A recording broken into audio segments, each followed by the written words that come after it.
اللہ نے اپنے کلام کا آغاز، اپنے کلام ابدی کا آغاز اسی سے فرمایا، بتایا کہ اسلام کسی ایک مذہب کے لے کر نہیں آیا، اسلام کسی ایک مخلوق ایک قبیلے کے لیے نہیں آیا، بلکہ ساری انسانیت اور سارے انسانیت میں انسانوں جناتوں ہر ایک کے لیے پیغام و اپنے سکون لے کر آئے۔ اسلام کی آمد سے پہلے آپ دیگر مذاہب کا مطالعہ کریں گے، اس میں ایک مذہب کا ماننے والا دوسرے مذہب کے ماننے والوں کو بالکل پسند نہیں کرتا۔ عیسائیوں میں کئی قبیلے ہیں، کئی فرقے ہیں، کیتھولک جو فرقہ تھا جب اس کا غلبہ آیا تو لاکھوں کی تعداد میں ان عیسائیوں کو قتل کیا جو اس فرقے کو نہیں مانتا۔ لیکن اسلام نے کہا ایسا نہیں، اس دنیا میں رہنے کے لیے ہر ایک کو اپنے مذہب کے مطابق جینے کا حق ہے۔ ہاں، اسلام کا کام ہے کہ ہم دوسروں تک دعوت پہنچائیں، سامنے والا مانے یا نہیں مانے اس کے اختیار، ہم اس کو مجبور نہیں کر سکتے۔ ہم داعی تو بنیں گے کہ اسلام کا پیغام یہ ہے، لیکن اسے آپ مجبور نہیں کر سکتے کہ تم مسلمان تمہیں ہونا پڑے گا۔ آج تک تاریخ اسلام میں کوئی بھی ثابت نہیں کر سکتا کہ کسی ایک کو بھی جبراً مسلمان بنایا گیا ہو، اس لیے کہ اسلام جبر کو قبول ہی نہیں کرتا۔ ایمان کا تعلق دل سے ہے، دل پر کسی کا زور نہیں چلتا ہے۔ اگر ہم نے اسے کہا بندوق کے زور سے مسلمان ہو جاؤ تو وہ زبان سے اگر کہتا ہے دل سے نہیں مانتا ہے تو مومن ہے ہی نہیں۔ آج پوری دنیا میں اسلام کے حوالے سے یہ بدگمانی پھیلائی جا رہی ہے کہ اسلام دہشت گردی کو فروغ دیتا ہے، لڑائی جھگڑا کو فروغ دیتا ہے۔ اسلام لڑائی جھگڑا کرنے والوں کو پسند کرتا ہے، نعوذ باللہ۔ اور اسلام تلوار کے زور سے پھیلا ہے۔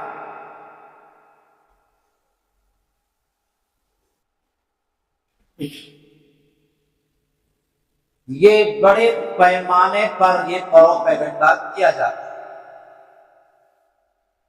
آج سوشل میڈیا کا زمانہ ہے، میڈیا پہ قبضہ ان کا ہے، وہ جس طرح چاہتے ہیں اسلام کے خلاف زہر اگلتے ہیں۔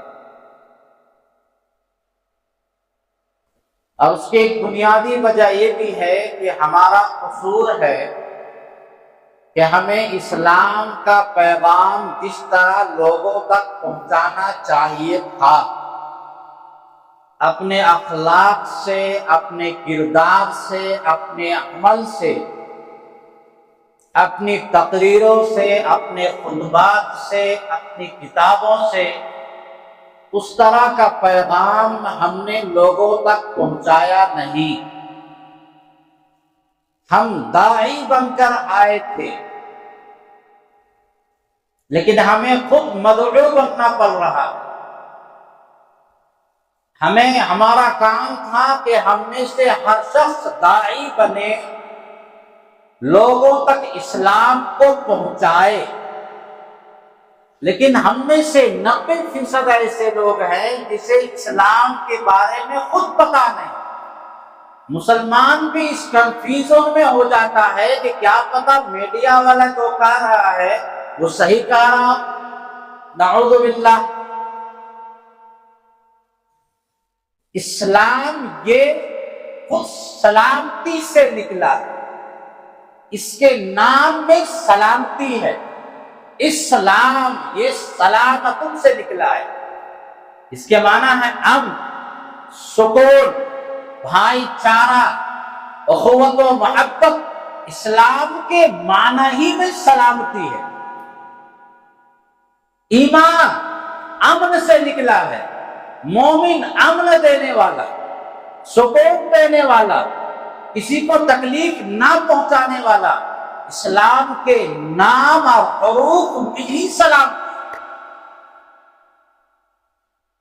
اللہ تبارک و تعالی نے اپنے کلام پاک میں اس نام کا انتخاب کیا، بسم اللہ الرحمن الرحیم۔ شروع کرتا ہوں اس اللہ کے نام سے جو انتہائی رحم کرنے والا، بے حد مہربان ہے۔ اللہ کے معنی آتے ہیں وہ ذات واجب الوجود، جو تمام مخلوق کا خدا ہے، اللہ پالن ہار ہے۔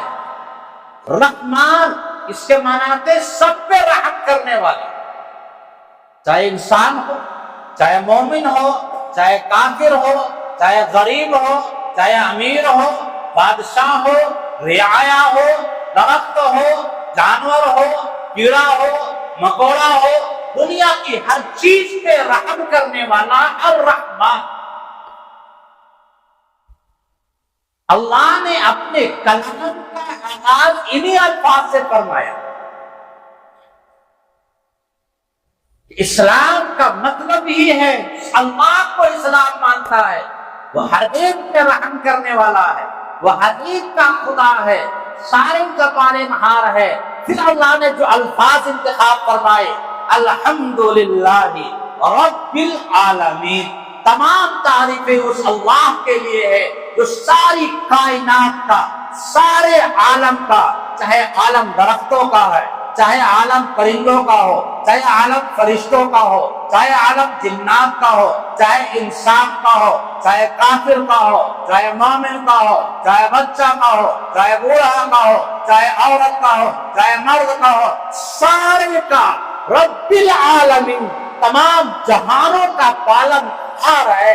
اللہ نے اپنے کلام کا آغاز، اپنے کلام ابدی کا آغاز اسی سے فرمایا، بتایا کہ اسلام کسی ایک مذہب کے لے کر نہیں آیا، اسلام کسی ایک مخلوق، ایک قبیلے کے لیے نہیں آیا، بلکہ ساری انسانیت اور سارے انسانیت میں انسانوں، جناتوں، ہر ایک کے لیے پیغام و اپنے سکون لے کر آئے۔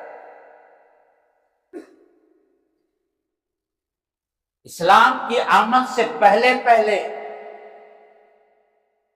آپ دیگر مذاہب کا مطالعہ کریں گے،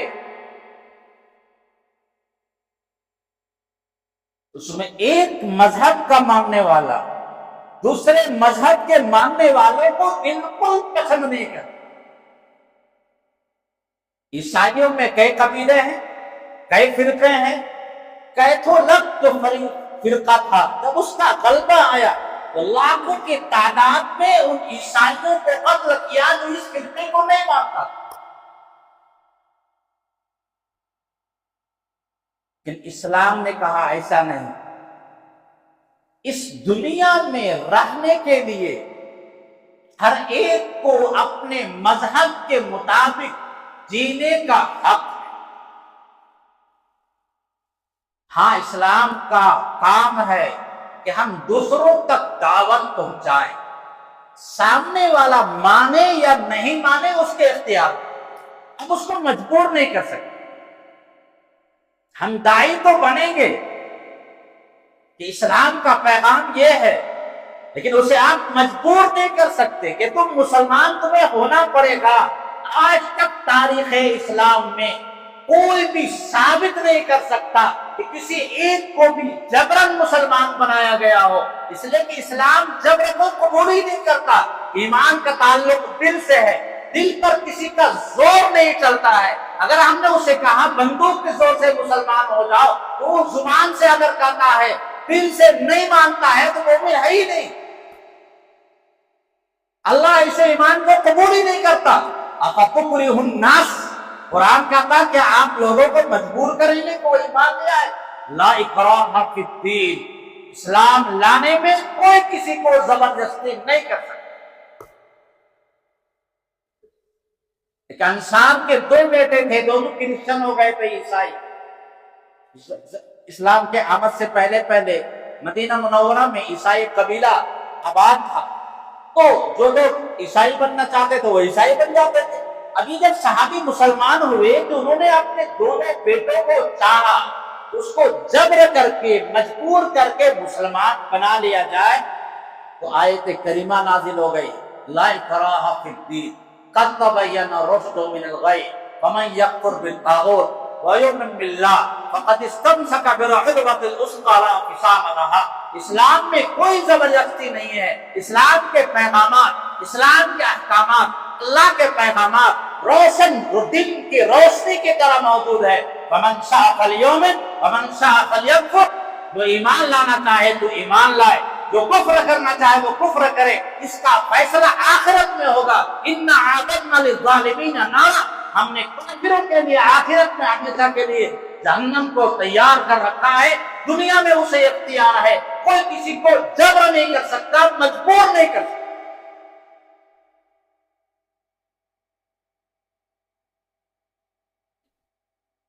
اگر مجبور کرنا ہوتا تو فتح مکہ کے موقع پر جب تمام مکہ والے یوں کھڑے تھے سر جھکائے ہوئے، نبی علیہ السلام چاہتے تھے سب کو جبراً مسلمان کر، لیکن آپ تاریخ پڑھیں گے فتح مکہ کے بعد جو غزوہ ہوا ہے،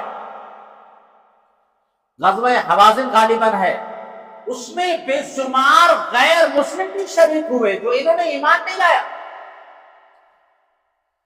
لیکن حضور کے ساتھ وہ بھی شریک ہوئے ہیں حضور کی حمایت میں۔ حضور علیہ السلام نے کسی کو جبر نہیں، اس کو جو لانا ہے ایمان لانا ہے تو لاؤ، نہیں لانا ہے تو نہیں لاؤ، ہمارا کام ہے پیغام کو پہنچا دینا۔ ما علیک الا البلاغ، اے نبی آپ کا کام ہے پہنچا دینا، ہدایت دینا نہ دینا وہ اللہ کے اختیار میں ہے۔ انک لا تہدی من احببت ولکن اللہ یہدی من یشاء، اللہ آپ جس کو چاہے ہدایت نہیں دے سکتے ہیں، اللہ جس کو چاہتا ہے ہدایت۔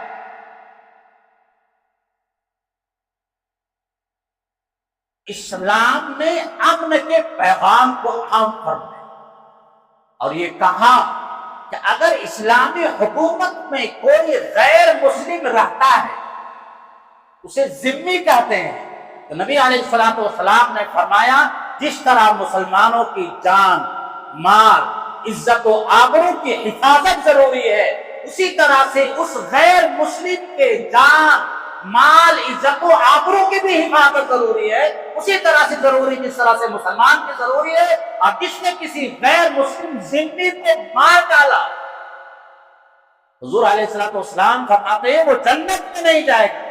جس نے کسی غیر مسلم ذمہ، اسلام کی حکومت میں کوئی غیر مسلم رہتا ہے جزیہ دے کر کے، اسلامی قوانین کو وہ مانتا ہے کہ آپ کے ماتحت رہتے ہیں، اب اس نے جب قبول کر لیا تب اسے اپنی عبادت کرنے کا اختیار، اسے پوجا کرنے کا اختیار، اسے کوئی روک نہیں سکتا۔ خلی لنا والخنزیر لہم کالساق لنا، جس طرح ہمارے لیے سرکہ ہے اس طرح ان کے لیے شراب، کوئی مجبور نہیں کر سکتا ہوں۔ آپ سمجھ سکتے ہیں کہ کسی غیر مسلم کے مارنے پر نبی علیہ السلام فرماتے ہیں کہ وہ جنت نہیں جائے گا، جنت کی خوشبو نہیں پائے گا، اور کل قیامت کے دن میں اس کی طرف سے کھڑا ہو جاؤں گا، میں اس کا مدعی بن جاؤں گا، اس نے اس کو بے گناہی مانا۔ اسلام تو یہاں تک اپنا پیغام ہے۔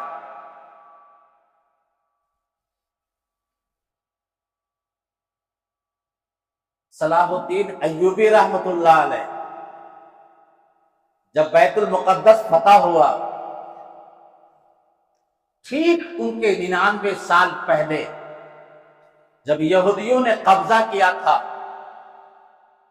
تو سارا منظر سب کے ذہن میں تھا، اس طرح مسلمانوں کے ساتھ ظلم و بربریت آئی، مسلمان عورتوں کی عزت و ناموس کے ساتھ کس طرح کھلواڑ کیا گیا تھا۔ صلاح الدین ایوبی رحمت اللہ علیہ نے جب بیت المقدس پر قبضہ کیا تو یہودیوں کو اندازہ تھا کہ ہم نے کیسا کیا ہے، ہمارے ساتھ بھی ویسا کیا جائے۔ لیکن قربان جائیے سچے عاشق رسول صلاح الدین ایوبی رحمۃ اللہ، انہوں نے کہا نہ، ہم بدلہ لینے والوں میں نہیں، ہمارے پیغمبر نے بدلہ لینے کا طریقہ اس طرح نہیں بتایا ہے۔ ہمارے پیغمبر صلی اللہ علیہ وسلم نے فرمایا ہے کہ جنگ میں عورتوں کو نہیں مارنا ہے، بچوں کو نہیں مارنا ہے، بوڑھوں کو نہیں مارنا ہے، پادریوں کو نہیں مارنا ہے، اس مذہب کے جو علماء ہیں، جو ان کے پنڈت ہیں، ان کے ساتھ چھیڑ چھاڑ نہیں کرنا ہے۔ فرمایا کسی کو کوئی مارا نہیں جائے گا، تم اطمینان کے ساتھ یہاں سے خالی کر کے چلے جاؤ۔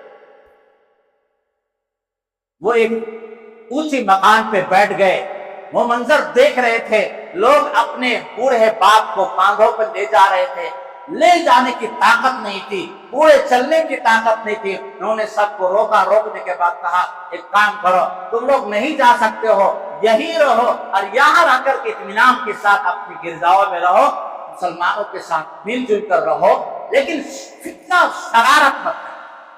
کون ایسا کر سکتا ہے فتح کرنے کے بعد؟ آج تو فاتح اگر بن جاتا ہے، بچوں کے ساتھ غزہ کے واقعات، عورتوں کے ساتھ، کون اسپتالوں میں بھی بمباری کی جا رہی ہے، مریضوں کو بھی نہیں چھوڑا جا رہا ہے۔ اسلام نے کہا کہ نہ، جنگ کے موقع پر چاہے جانی دشمن موجود ہے لیکن عورتوں کو نہیں مارنا ہے، بچوں کو نہیں مارنا ہے، بوڑھوں کو نہیں مارنا ہے، اور جو نوجوان تم سے لڑنے کے لیے آ رہا ہے تم اس سے لڑو، لیکن اس کے ساتھ بھی ظلم و زیادتی کا معاملہ نہیں ہونا چاہیے۔ انسانی احترام ضروری ہے۔ وَلَقَدْ كَرَّمْنَا بَنِي آدم، ہم نے انسان کو ہی مکرم بنایا ہے، چاہے انسان کافر ہو، چاہے انسان مومن ہو، سب کو اللہ تعالیٰ نے قابل عزت بنایا ہے۔ وَلَقَدْ كَرَّمْنَا بَنِي آدم، ہم نے انسان ہی کو مکرم بنایا۔ یہی وجہ ہے اسلام کہتا ہے کہ انسان اگر مر جائے تو مرنے کے بعد بھی اس کی عزت کرنا ضروری ہے، اس کی ہڈیوں کو توڑا نہیں جائے گا، اس کی لاش کے ساتھ بھی حرمتیں نہیں کی جائے گی، بلکہ اس کو خوشبو دیا جائے گا، غسل دیا جائے گا، عمدہ کپڑا پہنایا جائے گا، نیا لباس پہنایا جائے گا، اسے اطمینان کے ساتھ اپنے کاندھوں پر اٹھا کر کے قبرستان میں دفن کر دیا جائے گا۔ انسان کو انسانیت کا، اسلام کو انسانیت کا یہاں پہ احترام کرتا ہے کہ مرنے کے بعد بھی اس کے ساتھ عزت و احترام کرتا ہے۔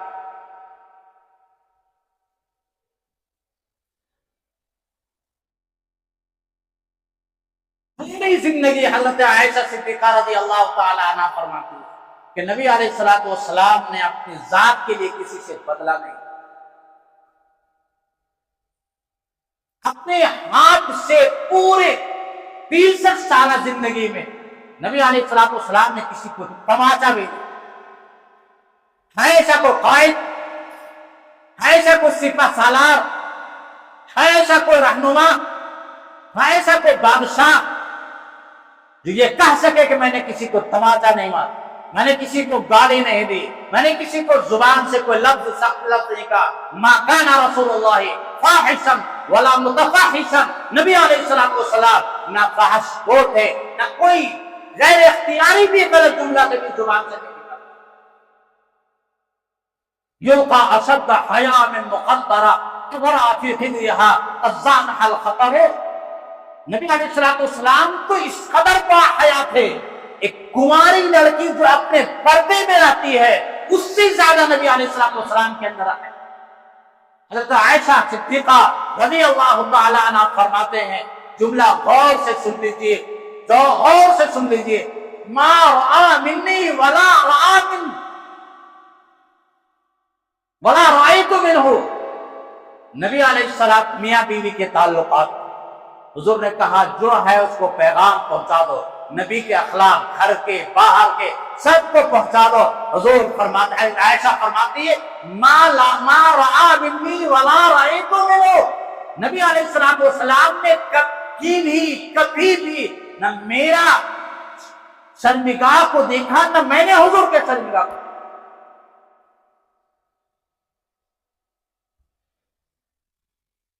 ایسا کوئی دعویٰ کر سکتا ہے، وہ ایسا اخلاق لا سکتا ہے، وہ ایسا کردار لا سکتا ہے، انک لعلی خلق عظیم، سب سے اعلیٰ اخلاق والے ہمارے پیارے حبیب صلی اللہ علیہ وسلم۔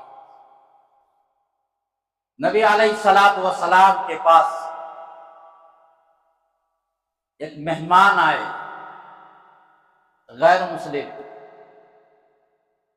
رات میں قیام انہوں نے کیا، پیٹ گڑبڑ ہو گیا تو قضائے حاجت ہو گئی بستر کی۔ اس شرم کے مارے رات ہی میں چل، صبح ہو کر کے پیارے حبیب نے دیکھا تو اپنے ہاتھ سے نبی علیہ الصلوۃ والسلام نے اس کو صاف کرنا شروع کیا۔ صحابہ دوڑے کہ نہ میرا مہمان، من کان یؤمن باللہ والیوم الآخر فلیکرم ضیفہ، جو اللہ اور اس کے رسول پر ایمان لاتا ہو اسے چاہیے کہ اپنے مہمان کی عزت کرے۔ مہمان چاہے مسلمان ہو، مہمان چاہے غیر مسلم ہو، اس کی انسانیت کے ناطے اس کی عزت کرنا ضروری ہے، اس کی تکریم کرنا ضروری ہے۔ نبی علیہ الصلوۃ والسلام نے اپنے دست مبارک کو صاف کیا، اتفاق سے اس آدمی کا تلوار چھپ گیا تھا۔ وہ نبی علیہ السلام گھر میں جب واپس آیا تو دیکھتا ہے کہ نبی علیہ الصلوۃ والسلام اپنے ہاتھ سے صاف کر رہے ہیں، بڑا شرمندہ ہوا۔ نبی علیہ الصلوۃ والسلام نے کچھ نہیں فرمایا، فرمایا ہاں بھائی ہاں، تیری تلوار چھپ گئی تھی، تم لیتے چلا جا۔ چنانچہ وہ اخلاق سے اتنا متاثر ہوا، اسی آن میں اس نے کلمہ پڑھا، اشہد ان لا الہ الا اللہ اشہد ان محمد رسول اللہ۔ اسلام اخلاق سے، کردار سے پھیلا، تلوار کو زور پہ نہیں پھیلا۔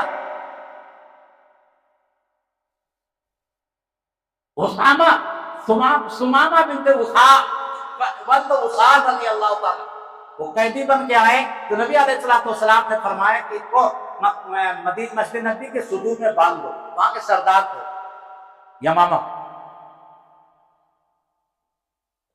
کھانا پینا اپنے گھر سے حضور نے بھجوایا،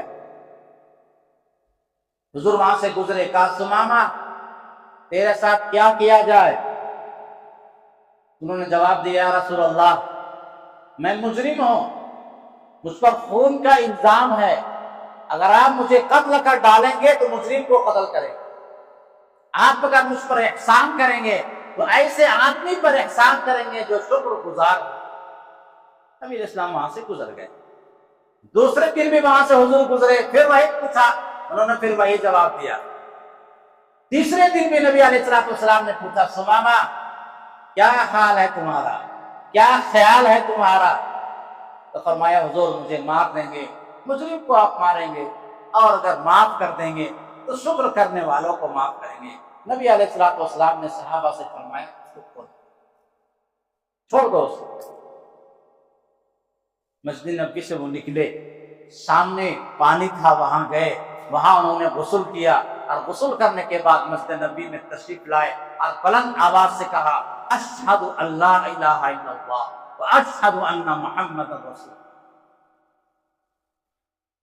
تلوار سے گزر سکتے ہیں، حضور نے مجبور کیا۔ اس کے بعد انہوں نے فرمایا حضور میں عمرہ کر کے ارادے سے نکلا تھا، آپ کے آدمیوں نے پکڑ لیا ہے، میں عمرہ کرنے چلا جاؤ؟ کہاں ہاں جا جاؤ، عمرہ کرنے چلے جاؤ۔ مکہ جب گئے تو مکہ والوں نے تانا دینا شروع کیا، ارے تم تو بن گئے شادی بن گئے، تم تو بے دین ہو گئے، تم تو بے دین ہو گئے۔ کہا نہ میں مسلمان ہوا ہوں، ایک اللہ کا ماننے والا، اور محمد رسول اللہ صلی اللہ علیہ وسلم کا غلام ہو گیا۔ لوگوں نے کچھ زیادتی کرنا چاہا، انہوں نے فرمایا خدا کی قسم یمامہ سے جو غلہ تمہارا آتا ہے ایک دانہ بھی نہیں آئے گا جب تک کہ محمد رسول اللہ اجازت نہیں دیں گے۔ وہاں سے جب غلہ آنا بند ہوا، مکہ میں قحط پڑ گیا، لوگ بلبلانے لگے، پریشان ہونے لگے۔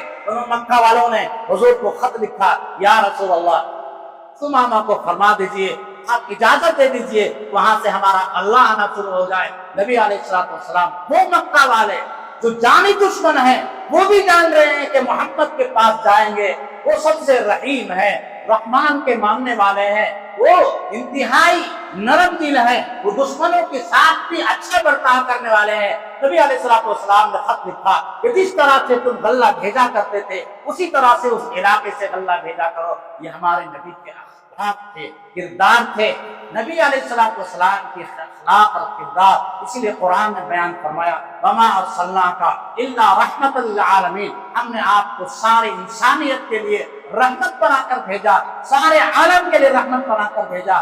ضرورت اس بات کی ہے کہ ہم کتابوں کا مطالعہ کریں، سیرت کی کتابوں کا مطالعہ کریں، خود بھی پڑھیں، اور ہندی کتابیں میں جو چھپی ہوئی ہے اس کو اپنے غیر مسلم بھائیوں تک پہنچائیں. قرآن پاک کے نسخوں کو تقسیم کریں، اپنے اخلاق کو پیش کریں، اپنے کردار کو پیش کریں. انشاءاللہ اس سے کافی نفع ہوگا. وآخر دعوانا الحمدللہ رب